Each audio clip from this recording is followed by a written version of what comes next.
Assalamualaikum warahmatullahi wabarakatuh. Shalom, Om Swastiastu, Namo Buddhaya, Salam Kebajikan. Perkenalkan, nama saya Amelia Saran dengan NIM 2024720003 dari Prodi Pendidikan Guru Sekolah Dasar. Pada kesempatan kali ini, saya akan menyampaikan metode pembelajaran di SD sebagai bagian dari tugas UAS mata kuliah belajar dan pembelajaran di SD. Semoga penjelasan ini bermanfaat bagi kita semua. Baik, pada kesempatan kali ini saya akan membacakan kata pengantar dari metode pembelajaran di SD. Puji dan syukur kami panjatkan kepada Tuhan Yang Maha Esa atas segala rahmat dan karunia-Nya, sehingga buku yang berjudul Metode Pembelajaran di Sekolah Dasar ini dapat tersusun dan hadir di tangan pembaca sekalian. Buku ini hadir sebagai upaya untuk membantu para pendidik, calon guru, dan pemerhati pendidikan dalam memahami dan mengimplementasikan berbagai metode pembelajaran yang sesuai dengan kebutuhan anak-anak di sekolah dasar. Kami menyadari bahwa pendidikan dasar merupakan fondasi penting dalam perkembangan seorang anak. Oleh karena itu, pemilihan metode pembelajaran yang tepat akan sangat mempengaruhi keberhasilan proses pendidikan. Dalam buku ini, pembaca akan menemukan beragam pendekatan dan strategi pembelajaran yang tidak hanya teoretis tetapi juga aplikatif di dalam kelas. Metode yang diuraikan disertai dengan contoh-contoh praktis yang relevan dengan situasi belajar mengajar di sekolah dasar. Mulai dari metode pembelajaran tradisional hingga yang lebih modern dan inovatif. Kami berharap buku ini dapat memberikan wawasan baru serta inspirasi bagi para guru untuk terus mengembangkan metode pengajaran yang kreatif dan efektif yang pada akhirnya akan memberikan dampak positif terhadap perkembangan anak didik mereka. Kami menyadari bahwa buku ini masih jauh dari kata sempurna. Oleh karena itu, kami sangat terbuka terhadap saran dan kritik yang membangun demi perbaikan di masa mendatang. Semoga buku ini dapat bermanfaat bagi semua pihak yang berkecimpung dalam dunia pendidikan, khususnya pendidikan di sekolah dasar. Akhir kata, saya ucapkan terima kasih kepada teman-teman saya yang telah mendukung dalam menyusun buku ini. Semoga buku ini dapat memberikan kontribusi nyata dalam dunia pendidikan. Saya akan membacakan pendahuluan dari metode pembelajaran di SD. Pendidikan dasar merupakan salah satu fase penting dalam perkembangan seorang anak, di mana mereka mulai membangun fondasi pengetahuan, keterampilan, dan nilai-nilai yang akan mempengaruhi kehidupan mereka di masa mendatang. Pada tingkat sekolah dasar atau SD, metode pembelajaran memiliki peran yang sangat vital dalam memastikan bahwa proses pendidikan berjalan dengan efektif dan efisien. Pembelajaran di SD tidak hanya bertujuan untuk menyampaikan materi akademis, tetapi juga untuk membentuk karakter, keterampilan sosial, serta kecakapan berpikir kritis dan kreatif pada anak-anak. Oleh karena itu, diperlukan pendekatan yang holistik dan terstruktur dalam menerapkan metode pembelajaran yang sesuai dengan karakteristik perkembangan anak-anak usia ini. Metode pembelajaran yang efektif di SD harus mampu merespons kebutuhan kognitif, emosional, dan sosial siswa. Guru diharapkan mampu menjadi fasilitator yang menciptakan lingkungan belajar yang menyenangkan, berinteraktif, dan bermakna. Dalam konteks ini, guru perlu memahami berbagai metode dan strategi pengajaran yang dapat digunakan untuk mengoptimalkan potensi setiap siswa. Tujuan utama buku ini adalah memberikan gambaran yang komprehensif mengenai berbagai metode yang dapat diterapkan di sekolah dasar. Buku ini tidak hanya menyajikan teori, tetapi juga aplikasi praktis yang dapat diterapkan oleh guru dalam kegiatan belajar mengajar sehari-hari. Dengan mengorganisasikan pendekatan klasik dan inovatif, buku ini berupa untuk menjawab tantangan-tantangan yang dihadapi oleh pendidik dalam era pendidikan modern. Dalam buku ini, pembaca akan diperkenalkan dengan berbagai metode pembelajaran, mulai dari yang bersifat tradisional hingga yang lebih kontemporer, seperti pembelajaran berbasis proyek, pembelajaran kooperatif, pembelajaran berbasis masalah, serta pendekatan tematik dan integratif. Selain itu, buku ini juga memberikan panduan bagi guru dalam merancang strategi pembelajaran yang adaptif terhadap perbedaan individual, sehingga semua anak memiliki kesempatan untuk berkembang sesuai dengan potensinya.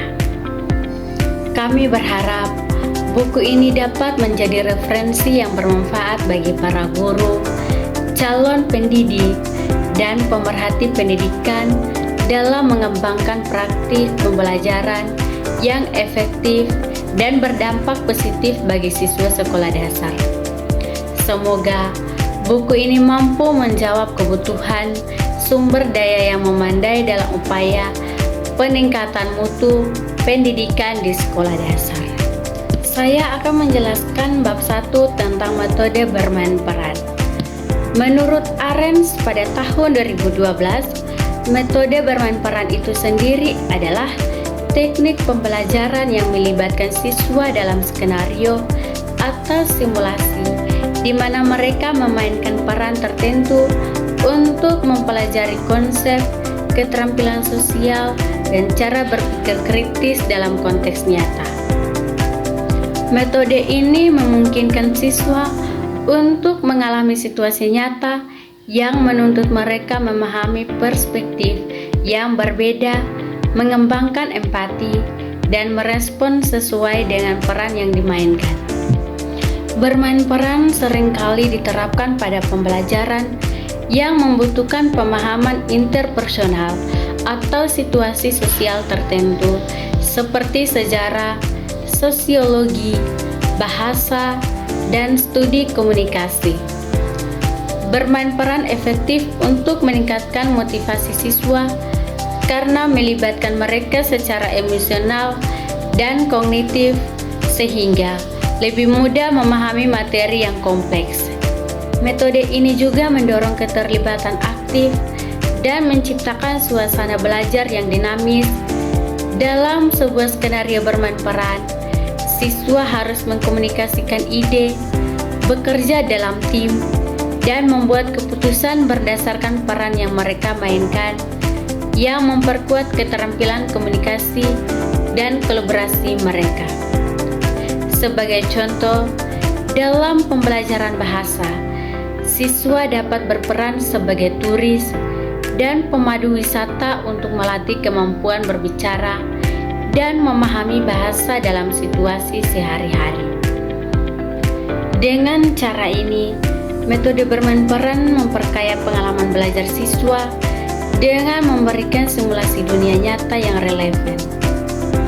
Hal ini juga memungkinkan guru untuk memberikan umpan balik secara langsung dan membantu siswa meningkatkan keterampilan sosial dan kognitif mereka dalam lingkungan belajar yang aman. Selain meningkatkan keterampilan sosial dan emosional, metode bermain peran juga mengembangkan kemampuan berpikir kritis dan analitis siswa.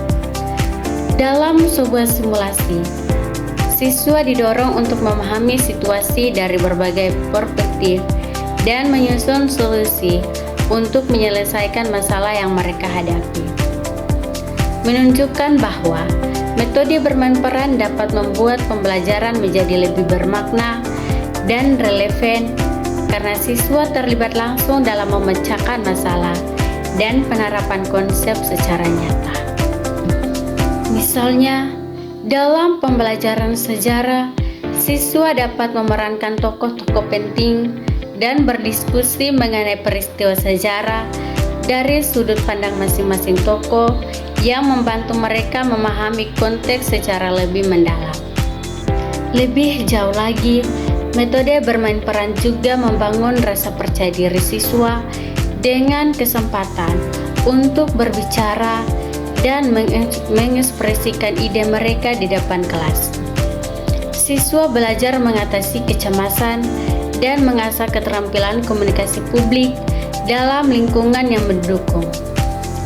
Hal ini penting untuk menyiapkan siswa menghadapi tantangan kehidupan nyata di luar sekolah.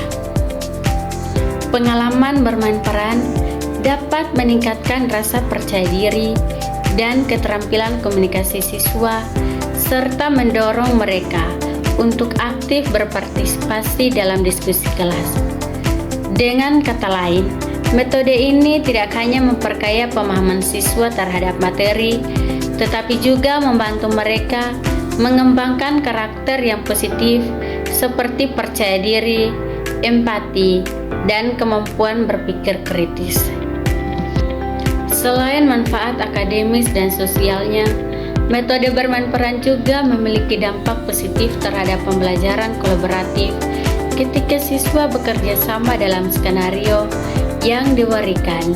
Mereka belajar mendengarkan perspektif teman-temannya, merespons ide-ide yang berbeda, dan berkolaborasi untuk mencapai tujuan bersama. Interaksi ini mendorong rasa bersama dan kemampuan bekerja dalam tim yang sangat penting dalam dunia profesional maupun kehidupan sehari-hari. Misalnya, dalam skenario simulasi sidang PBB, siswa dari berbagai latar belakang dapat berperan sebagai wakil negara-negara untuk mendiskusikan isu global yang membantu mereka memahami pentingnya kerjasama dan negosiasi. Pembelajaran kolaboratif yang terintegrasi dalam metode bermain peran dapat membantu siswa membangun keterampilan sosial, meningkat sikap toleransi, dan mengembangkan keterampilan bekerja sama dalam tim. Metode bermain peran juga mendorong siswa untuk lebih mandiri dan bertanggung jawab terhadap proses belajar mereka.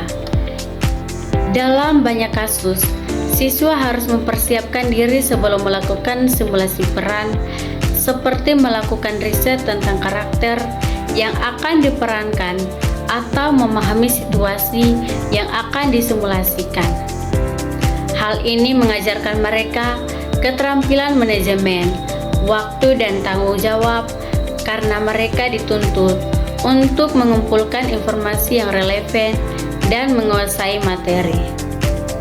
Metode ini menumbuhkan rasa tanggung jawab individu dan meningkatkan kemampuan belajar mandiri karena siswa menjadi lebih aktif mencari informasi dan memahami materi dengan lebih baik.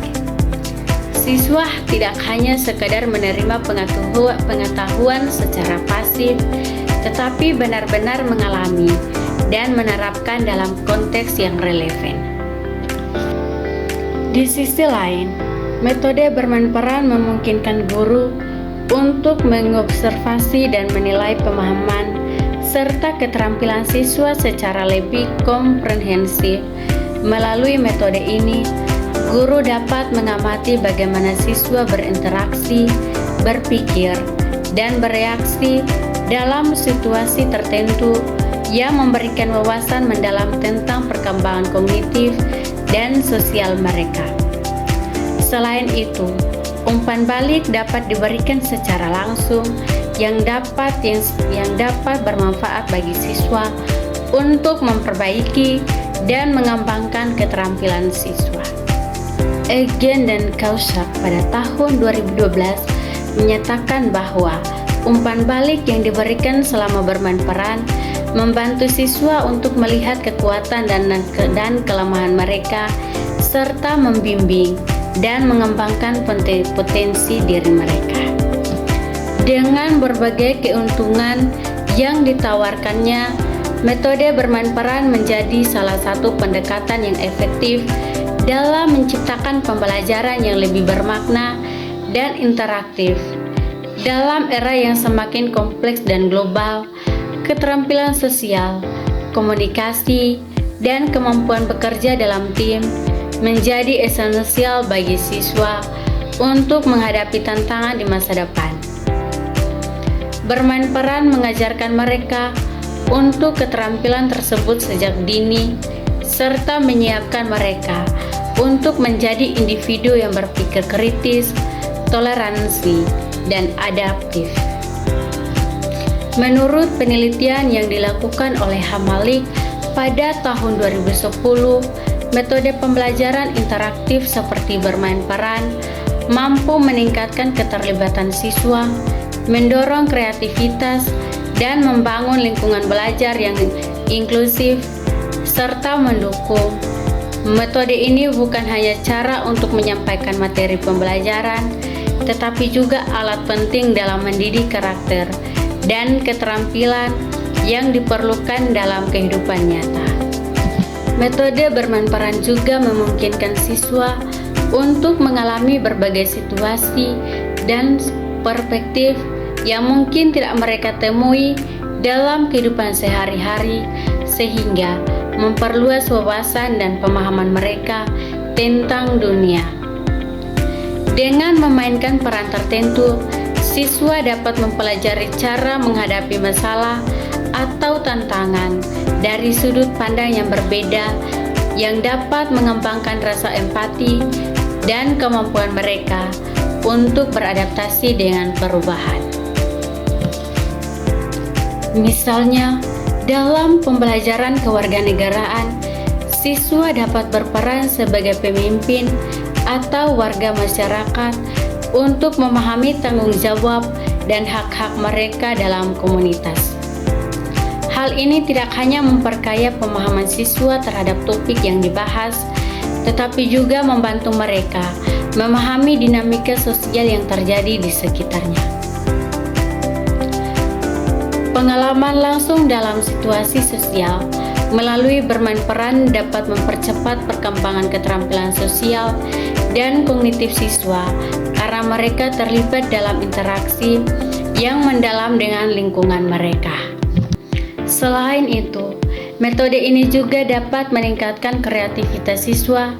Dalam bermain peran, siswa didorong untuk berimajinasi, merancang dialog, dan menyusun solusi kreatif untuk situasi yang dihadapi. Mereka belajar untuk berpikir di luar kotak dan menemukan cara-cara baru dalam menyelesaikan masalah atau mencapai tujuan tertentu. Misalnya, dalam skenario bisnis simulasi, siswa bisa berperan sebagai pengusaha yang harus berbuat keputusan penting untuk perusahaan mereka.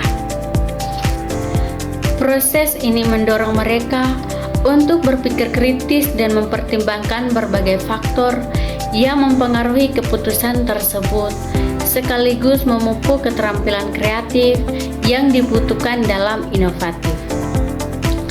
Kreativitas merupakan elemen penting dalam pembelajaran, dan bermain peran dapat menjadi sarana yang efektif untuk menstimulasi kreativitas karena memberi mereka kebebasan untuk berekspresi dan mencoba berbagai pendekatan.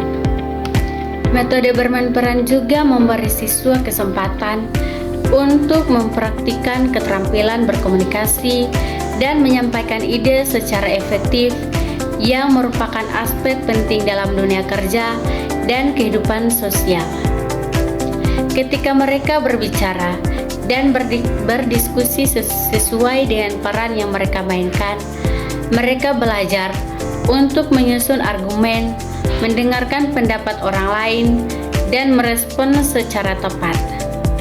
Hal ini membantu siswa mengembangkan keterampilan komunikasi verbal dan nonverbal yang sangat penting dan interaksi setiap hari.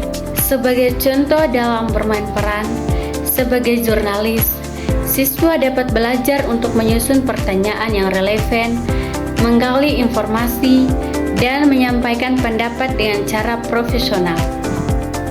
Menurut penelitian oleh Brown dan Atkins pada tahun 1988, keterampilan komunikasi yang dikembangkan melalui metode bermain peran dapat membangun siswa menjadi lebih percaya diri dan lebih terampil dalam berinteraksi di berbagai situasi. Secara keseluruhan, metode bermain peran menawarkan berbagai manfaat yang mendukung perkembangan siswa secara holistik. Selain membantu mereka memahami materi pelajaran, metode ini juga mengasah keterampilan interpersonal, berpikir kritis, kreativitas, dan kepercayaan diri ini yang sangat berguna di masa depan. Bermain peran memungkinkan siswa untuk terlibat aktif dalam proses pembelajaran, meningkat motivasi mereka, serta membangun keterampilan yang relevan dengan kehidupan nyata. Dengan menggunakan metode ini, guru tidak hanya membantu siswa menguasai pengetahuan, tetapi juga membentuk karakter dan keterampilan yang akan membantu mereka menjadi individu yang berkontribusi dalam masyarakat. Baik, di sini saya akan menjelaskan yang kedua itu adalah sejarah metode bermain peran. Menurut Kirk, pada tahun 2000, bermain peran atau role playing adalah suatu kegiatan di mana individu atau kelompok mengambil peran tertentu untuk mengekspresikan diri, menyelami karakter, atau memecahkan masalah melalui simulasi peran yang diciptakan. Sejarah bermain peran bisa ditelusuri kembali di zaman bersejarah, di mana bentuk awal dari bermain peran terkait erat dengan ritual dan kepercayaan agama. Di berbagai kebudayaan kuno, memainkan peran menjadi bagian penting dalam upacara keagamaan. Sebagai contoh, dalam kebudayaan Mesir kuno, terdapat ritual-ritual yang melibatkan peran-peran simbolis yang menggambarkan peristiwa kosmik seperti menciptakan atau kehidupan setelah mati. Ritual ini tidak hanya berfungsi untuk menghormati dewa-dewa mereka, tetapi juga sebagai cara untuk menghubungkan masyarakat dengan dunia supranatural. Seiring berjalannya waktu, bentuk permainan peran berkembang ke dalam dunia seni, khususnya dalam bentuk teater.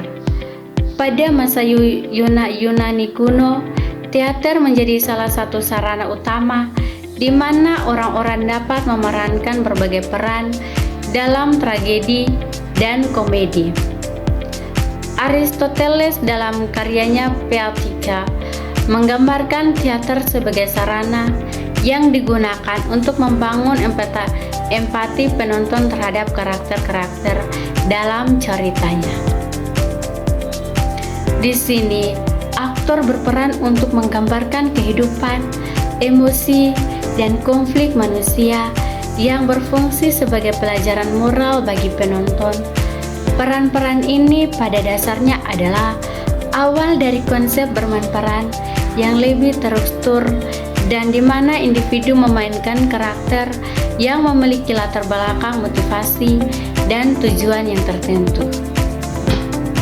Pada abad pertengahan, konsep bermain peran berkembang menjadi lebih ritualistik, terutama dalam bentuk drama moralitas dan drama mistik. Drama moralitas adalah genre teater yang populer pada abad ke-15 dan abad ke-16.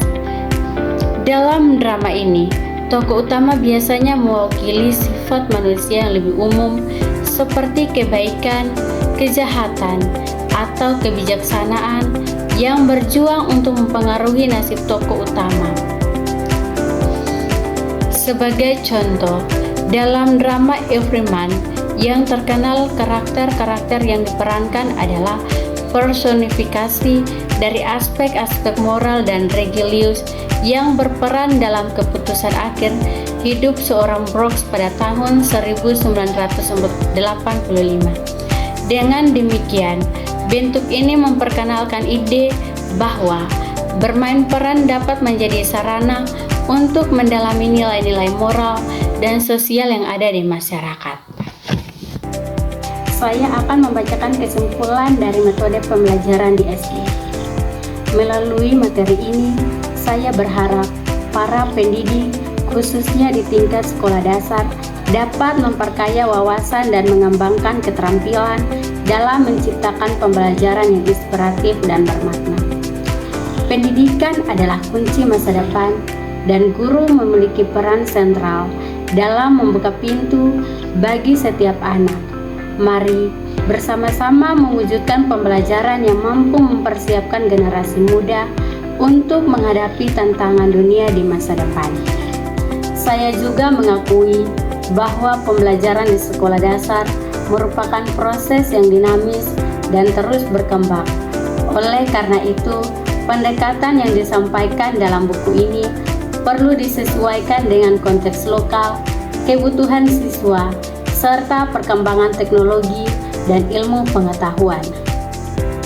Guru diharapkan tidak hanya menjadi pengajar, tetapi juga pembelajaran yang aktif, mampu merefleksikan praktik, dan terus berinovasi demi menciptakan pengalaman belajar yang bermakna. Akhir kata, semoga materi ini memberikan manfaat nyata bagi pembaca. Jika ada kritik, saran, atau masukan, saya dengan senang hati menerimanya untuk perbaikan di masa mendatang. Mari bersama-sama menjadikan pembelajaran di sekolah dasar sebagai fondasi kuat untuk masa depan yang lebih baik. Sekian dan terima kasih. Assalamualaikum warahmatullahi wabarakatuh.